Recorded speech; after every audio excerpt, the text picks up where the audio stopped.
Welcome to স্ক্যানি গপ্প। Hello বন্ধুরা, তোমরা সবাই কেমন আছো? আশা করি সবাই খুব ভালো আছো। আমি আছি প্রকাশ তোমাদের সাথে। আজকে আবারও চলে এসেছি নতুন একটি ভূতের গল্প নিয়ে। আজকে 72 নম্বর এপিসোডে তোমাদের সবাইকে স্বাগত জানাই। প্লিজ তোমরা গল্পটা শুনতে থাকো, কেউ কেউ স্কিপ করো না। প্লিজ তোমরা একটু সাপোর্ট করো। আজকের গল্পের নাম অতৃপ্ত। প্রতিদিন অফিস থেকে বাসায় ফিরতে সন্ধ্যা 7টার মতো বাজে, কিন্তু আজ অফিসে বস না থাকায় বিকেলেই অফিস থেকে বাসায় ফিরলাম। আমার বাসাটা শহর থেকে একটু দূরে, যার জন্য অফিস থেকে বাসায় আসতে যেতে 1.5 ঘন্টার মতো সময় লাগে। সেই দিন অফিস থেকে তাড়াতাড়ি বাসায় ফিরে আসায় ফ্রেশ হয়ে বারান্দায় বসে সূর্যাস্ত দেখছি আর কড়া করে এক কাপ চা খাচ্ছি। বাসাটা শহর থেকে দূরে হওয়ার জন্য প্রায় লোডশেডিং লেগেই থাকে। আজও তার ব্যতিক্রম হয় নাই। সন্ধ্যা লাগতে লাগতে লোডশেডিং, তাই ঘরের ভিতরে না গিয়ে বারান্দায় বসে আছি। আমার থেকে বেশ কিছু দূরে একটা আলো জ্বলছে, আর সেই আলোতে একটা প্রতিচ্ছায়া লক্ষ্য করা যাচ্ছে বেশ কিছুক্ষণ ধরে। এই ভর সন্ধ্যাবেলায় অন্ধকারে কে ওখানে এতক্ষণ ধরে কি করছে? দূর থেকে ভালো মতো বোঝা যাচ্ছে না। চেয়ার থেকে উঠে দাঁড়ালাম, তারপরও ঠিকমতো ব্যাপারটা বুঝতে না পেরে দুতলার বারান্দা থেকে নিচে নেমে গেলাম। বাসায় নিচে নেমে 2 পা সামনে যেতেই দেখি একটা মেয়ে দাঁড়িয়ে আছে। তারই ছায়া আলোতে দেখা যাচ্ছে, কিন্তু এই সন্ধ্যাবেলায় মেয়েটা এখানে কি করছে? এটা ভেবে আমি ডাক দিলাম, কে আপনি? এখানে কি করছেন? আমার কথাগুলো বলা শেষ হতেই আলোটা নিভে গেল, আর তার সাথে মেয়েটাও অন্ধকারে হারিয়ে গেল। আমি ভাবলাম হয়তো এটা আমার মনের ভুল, তাই উল্টা দিকে ঘুরে যাচ্ছি। এমন সময় বিদ্যুৎ চলে আসলো। বিদ্যুৎ চলে আসায় অফিসের কিছু জরুরি কাজ সেরে নিলাম। রাতের খাওয়া শেষ করে প্রতিদিনের মতো আজকেও ঘুমানোর আগে বাসার সামনে ফাঁকা জায়গায় হাঁটাহাঁটি করছি। এমন সবাই আবার লোডশেডিং, তাই আজকে হাঁটার সময়টা বৃদ্ধি পেল। হাঁটাহাঁটি করার সময় খেয়াল করি আবার দূরে আলো জ্বলছে, আর আলোতে একটা মেয়ের প্রতিচ্ছায়া বেশ ভালোভাবেই বোঝা যাচ্ছে। আমি এবার কাছে না গিয়ে দূর থেকে বলে উঠলাম, এই যে এই যে কে আপনি? এত রাত্রে এখানে কি করছেন? আবারও আগের মতো আমার প্রশ্ন শেষ হতেই মেয়ে আর আলো দুটোই হারিয়ে গেল। কিছুক্ষণ পরে বিদ্যুৎ চলে আসায় আমি ঘরে গিয়ে ঘুমিয়ে পড়লাম। পরের দিন প্রতিদিনের মতো অফিস গেলাম। অফিস শেষে বাসায় ফিরে এসে বারান্দায় বসে চাও খেলাম, কিন্তু আজ মেয়েটার প্রতিচ্ছায়া দেখলাম না। চা খাওয়া শেষে সোফায় বসে টিভি দেখছি। হঠাৎ লোডশেডিং। মোমবাতিটা জ্বালিয়ে সোফায় বসে আছি। একটু দূরে মোমবাতি জ্বলছে। খেয়াল করলাম মোমবাতির আলোতে গতকালের মেয়েটিকে দেখা যাচ্ছে। বাসার মেন গেটের সামনে দাঁড়িয়ে আছে মেয়েটা, কিন্তু কালকের থেকে আজকে আরও ভালোভাবে বোঝা যাচ্ছে। হয়তো মোমবাতির আলোর জন্য। মেয়েটা আজ দেখি লাল রঙের একটা শাড়ি পরে এসেছে। মেয়েটা বাসার মেন গেট থেকে আমার রুমের দিকে আস্তে আস্তে এগিয়ে যাচ্ছে। আমার রুমে প্রবেশ করতে যাবে এমন সময় আমি বলে উঠলাম, কে আপনি? আমার রুমে যাচ্ছেন কেন? আমার প্রশ্ন শেষ হতে মেয়েটা আগের দিনের মতো অন্ধকারে হারিয়ে গেল। রাতে খাওয়া শেষ করে 10 মিনিট হাঁটাহাঁটি করে সেই দিনের মতো ঘুমাতে গেলাম। পরের দিন অফিসে হাতের কাজ বেশি থাকায় কাজ শেষ করতে করতে প্রায় রাত 9টা বেজে গেল। অফিস থেকে বের হবো এমন সময় হঠাৎ লোডশেডিং। মোবাইলে টর্চ লাইট জ্বালিয়ে অফিস থেকে বাইরে বের হলাম। বাইরে এসে দেখি চারিদিকে বেশ অন্ধকার, তাই হাতে থাকা টর্চ লাইট নিয়ে হেঁটে হেঁটে সামনের দিকে আগোতে থাকি। কিন্তু এ কি, টর্চ লাইটের আলোতে দেখি সেই মেয়েটি আমার সামনে হাঁটছে। আমি যে পথ দিয়ে অফিস থেকে বাসায় ফিরে আসি, মেয়েটাও দেখি ওই পথ দিয়ে আমার সামনে সামনে হাঁটছে। মেয়েটা আমার থেকে একটু জোরে হাঁটছে, যার জন্য মেয়েটাকে ক্রস করে সামনে যেতেও পারছি না। পিছন থেকে আমি বলে উঠলাম, এই যে আপনার নাম কি? বাসা কোথায় আপনার? আজ হঠাৎ মেয়েটা উত্তর দিল, বলল, আমার নাম আলো। এটা বলার পরে মেয়েটা আগের মতো হারিয়ে গেল। চারিদিকে খোঁজাখুঁজি করলাম, মেয়েটাকে কোথাও দেখতে পেলাম না। বাসায় এসে ফ্রেশ হয়ে ঘুমিয়ে গেলাম। আজ অফিস থেকে ফিরতে দেরি হওয়ার জন্য খাওয়া শেষে হাঁটাহাঁটিটাও আর হলো না। মধ্যরাতে লোডশেডিং, গরমে ঘুমটা ভেঙে গেল। বারান্দায় বসে আছি, বসে বসে চাঁদ দেখছি।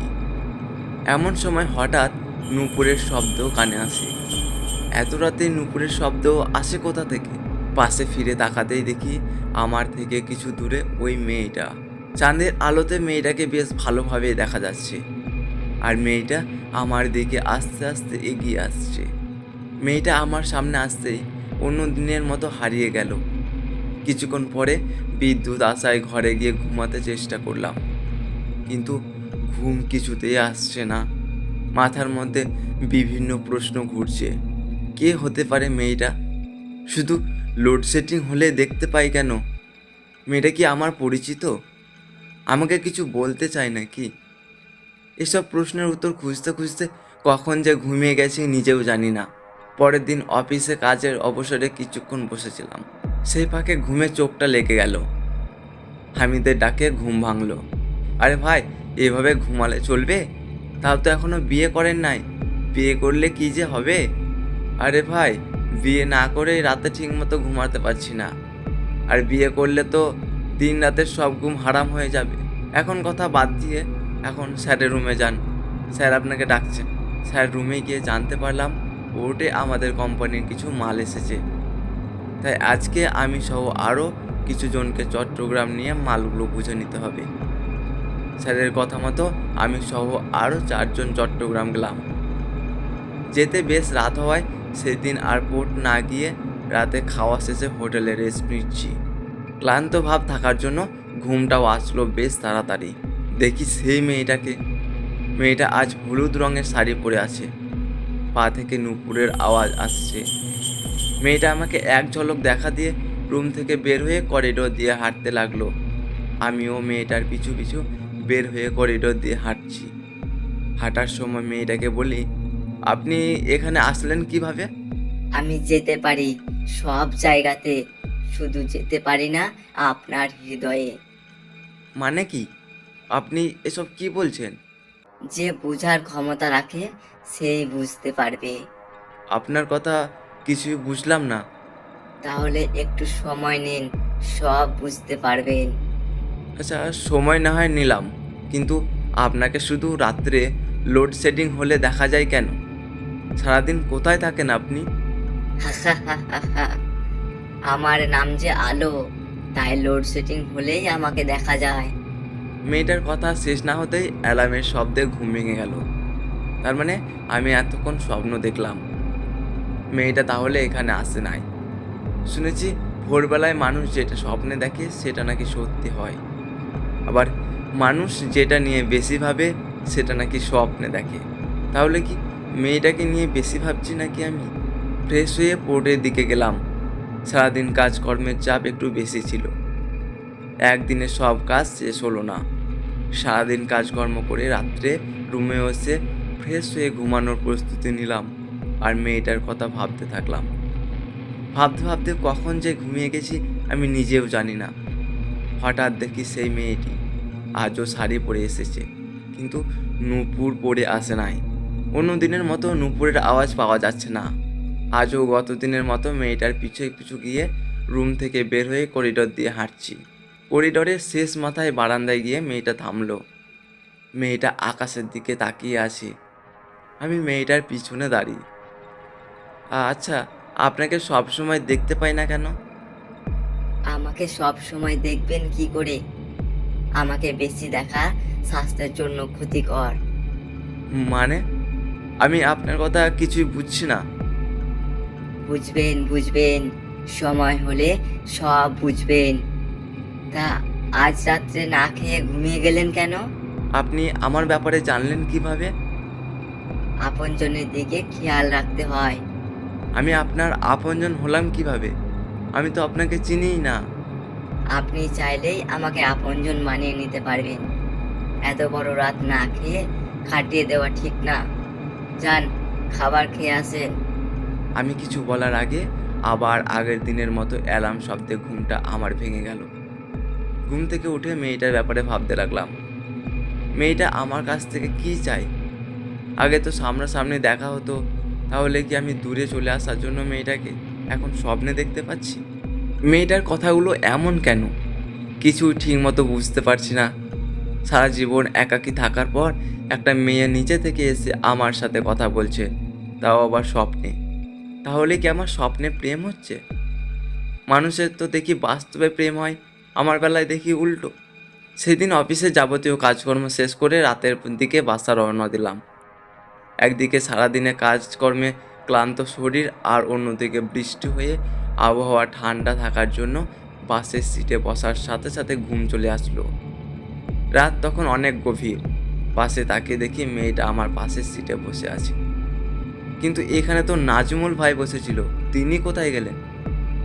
আশেপাশে চারিদিকে তাকিয়ে দেখতেই মেয়েটার চোখে আমার চোখ পড়ল। আমি কিছু বলার আগেই মেয়েটা, চারিদিকে কি দেখছেন? আমার পাশে না নাজমুল ভাই ছিল, আপনি আসলেন কিভাবে? ওনাকে পিছনের সিটে পাঠিয়ে দিয়েছি। মানে ওনাকে তো পিছনেও দেখলাম না। উনি পিছনে আছেন, এত টেনশন করার কিচ্ছু নাই। আপনি আপনি এখানে কেন? আপনি আপনার সিটে গিয়ে বসুন। আপনজনের পাশেই তো আপনজন বসে যায়, তাই না? নাকি আলাদা বসে যায়? আপনার কথা তো আমি কিছুই বুঝছি না। আপনি আপনি কি চাচ্ছেন আমার কাছ থেকে বলেন তো? মেয়েদের চাওয়া তো বেশি কিছু না, ও একটু আদর, ভালোবাসা, যত্ন, খেয়াল রাখার মতো একজন বিশ্বস্ত মানুষ। তা আমাকে দেখে কি এমন একজন মনে হচ্ছে? মনে না হলে কি পিছন পিছন এমনি এমনি ঘুরছি? তাহলে সামনাসামনি এসে দেখা করেন। নাজমুল ভাইয়ের ডাকে ঘুম ভাঙলো। আরে মিয়া, ঘুমায় ঘুমায় এত ঠোঁট নাড়েন কেন? স্বপ্ন দেখছেন নাকি? এই আর কি। তাড়াতাড়ি ওঠেন, গাড়ি হোটেলে ব্রেক দিয়েছে। হুম, আপনি যান, আমি আসছি। খাবার টেবিলে খাবার খাচ্ছি আর মেয়েটার কথা ভাবছি। কে মেয়েটা? আমি তো তাকে আগে কোনো দিন দেখি নাই। তাহলে আমাকে সে চিনল কিভাবে? মেয়েটাকে খুঁজে বের করতে হবে, তাহলেই সব জানা যাবে। কিন্তু মেয়েটাকে খুঁজে পাবো কোথায়? মেয়েটা আমাকে তার বিশ্বস্ত আপনজন ভাবছে, তাহলে সামনাসামনি দেখা করছে না কেন? এই মিয়া, আপনার কি হয়েছে বলেন তো? খাবার টেবিলে বসে কি এত ভাবছেন? তাড়াতাড়ি খাওয়া শেষ করেন, না হলে বাস আপনাকে রেখে চলে যাবে। আরে ভাই, কিছু না। কিছু তো একটা হয়েছে, সেটা আপনাকে গত 2 দিন ধরে দেখেই বোঝা যাচ্ছে। কি হয়েছে আমাকে বলেন, সমস্যা নাই। না ভাই, কিছু হয় নাই। আর সমস্যার কথা বললে সমস্যার সমাধান সহজ হয়। আপনি যেমন ভাবছেন আসলে তেমন কিছু নয়। তাহলে ওই তেমনটাই বলেন। তাড়াতাড়ি খাওয়া শেষ করি, না হলে বাস আবার আমাদের রেখে চলে যাবে। আমার তো খাওয়া প্রায় শেষ, আপনি একটু তাড়াতাড়ি খেয়ে নেন। নাজমুল ভাই যে দেখি নাছোড়বান্দা ব্যক্তি। বাসে ওঠার পরও তিনি 6-7 বার জানতে চাইলো আমার কি হয়েছে। আমি বিভিন্ন কথা বলে কাটিয়ে নিলাম। নাজমুল ভাইকে সব কিছু বলা কি ঠিক হবে? এদিকে আমাকে মেয়েটাকেও খুঁজে বের করা জরুরি, না হলে প্রতিদিন এভাবে চলতে থাকলে আমি তো কোনো কিছুই ঠিকমতো করতে পারবো না। যাই হোক না কেন, নাজমুল ভাইকে বলে দেখি তিনি কোনো উপায় বলতে পারবেন নাকি। আগে পিছে আর না ভেবে নাজমুল ভাইকে সব কিছু খুলে বললাম। নাজমুল ভাই সবটা শুনে বলল, আরে মিয়া, আপনি তো দেখি স্বপ্নে ডুবে ডুবে পানি খাচ্ছেন। আরে আমি আছি আমার জ্বালায় আর আপনি মজা করছেন। আচ্ছা, কাল চলেন আমার এক পরিচিতি স্কেচ আর্টিস্টের কাছে, দেখি আপনার রমণীটা দেখতে কেমন। আপনার কি সব জায়গাতেই মজা করতে হয়? আরে ভাই, মজা না, দেখা যাচ্ছে আমি আপনার রমণীকে কোনোভাবে চিনি বা কোথাও দেখেছি, তখন তো আপনারই সুবিধা হবে। তাও ঠিক বলেছেন। নাজমুল ভাইয়ের কথাটা আমার মনে কেন জানি গেঁথে গেল। মেয়েটাকে খুঁজে বের করার ইচ্ছা আমারও ছিল তার জন্য হয়তো। পরের দিন বিকালে নাজমুল ভাইয়ের সাথে গেলাম সেই স্কেচ আর্টিস্টের কাছে। স্কেচ আর্টিস্ট আমার কথা শুনে হুবহু আমার স্বপ্নে দেখা মেয়েটার ছবি এঁকে দিল। নাজমুল ভাই, এই যে সেই মেয়েটা। নাজমুল ভাই মেয়েটার ছবি দেখে কেন জানি না কিছুক্ষণ থমকেছিলেন। আমি অনেকবার বললাম, নাজমুল ভাই কি হয়েছে? মেয়েটাকে চেনেন নাকি? নাজমুল ভাই বললেন, ছবি হাতে নিয়ে বাইরে চলো, বাকিটা রাস্তায় বলছি। আমি নাজিমুল ভাইয়ের কথা মতো ছবিটা নিয়ে বাইরে আসলাম। আরে ভাই, এমন করেন কেন? কি হয়েছে বলবেন তো? মেয়েটার ছবি দেখে আপনি কেন জানি চমকে গেলেন।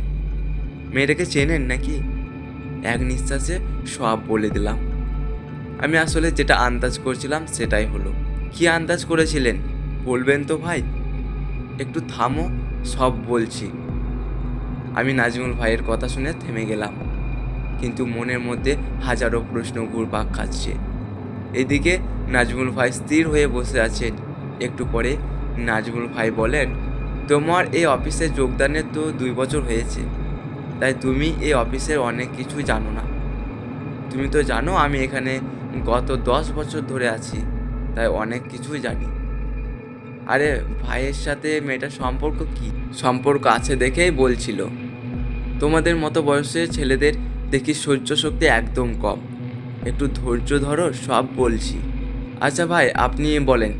মুখে এক কথা বললেও মনের ভিতরে হাজারো প্রশ্নের ঝড় বয়ে যাচ্ছে। আমি বলছি, তুমি চুপচাপ শোনো। আমার কথা বলা শেষ হলে তুমি কথা বলবে। তুমি যে মেয়েটাকে স্বপ্নে এবং অন্ধকারে আলোতে দেখেছো, সে মেয়েটার নাম হলো আলো। আজ থেকে 8 বছর আগে আমাদের অফিসে চাকরি করতো। অফিস চাকরি করার সময় আমাদের অফিসের আরেক কর্মচারী সাব্বির সাথে তার ভাব ভালোবাসা শুরু হয়। শুরুতে তারা লুকিয়ে রাখলেও পরে আমরা অফিসের সবাই জানতে পেরেছিলাম। তাদের মধ্যে বিয়ের কথাও চলছিল। একদিন অফিস শেষে বাসায় ফিরে জানতে পারি অফিসে আগুন লেগেছে। খবর শোনা মাত্রই অফিস ছুটে যাই। অফিসের বাইরে দেখি সবাই দাঁড়িয়ে আছে, কিন্তু আলো নেই। অনেকজন মিলে অনেক খোঁজাখুঁজি করার পর জানতে পারলাম আলোর হাতের কাজ শেষ না হওয়ার জন্য সে অফিসের ভিতরেই ছিল। পরে তার আগুনে পুড়ে যাওয়া মৃতদেহ উদ্ধার করা হয়। কি বলেন ভাই আপনি?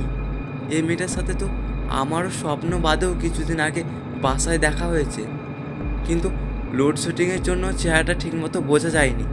তোমাকে না বললাম পুরো কথা শুনে কথা বলতে?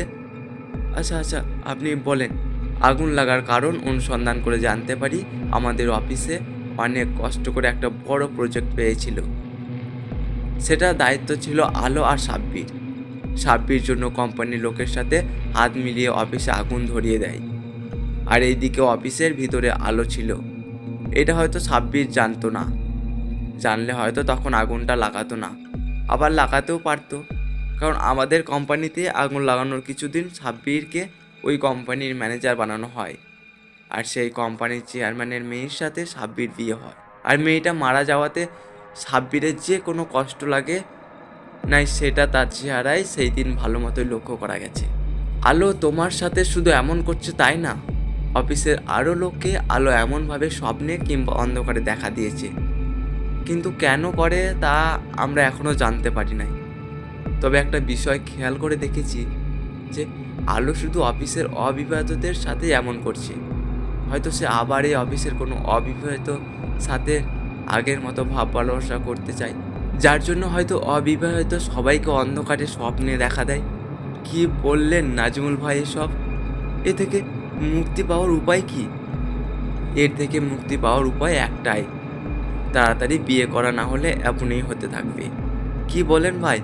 এখন তো আমার পক্ষে বিয়ে করা সম্ভব না হলে কি আর করার, এইভাবে আলোকে দেখতে থাকো, না হলে অফিসে নতুন অবিবাহিত না আসা পর্যন্ত অপেক্ষা করতে থাকো। আজকের এই ছোট্ট গল্পটা কেমন লেগেছে অবশ্যই তোমরা কমেন্ট করে জানিয়ে দিও। একটি লাইক করে চ্যানেলটিকে সাবস্ক্রাইব করে সঙ্গে থেকো। তো গল্পটা তোমাদের বন্ধুদের সাথে শেয়ার করে দিও। দেখা হচ্ছে তোমাদের সাথে পরবর্তী একটা গল্পে।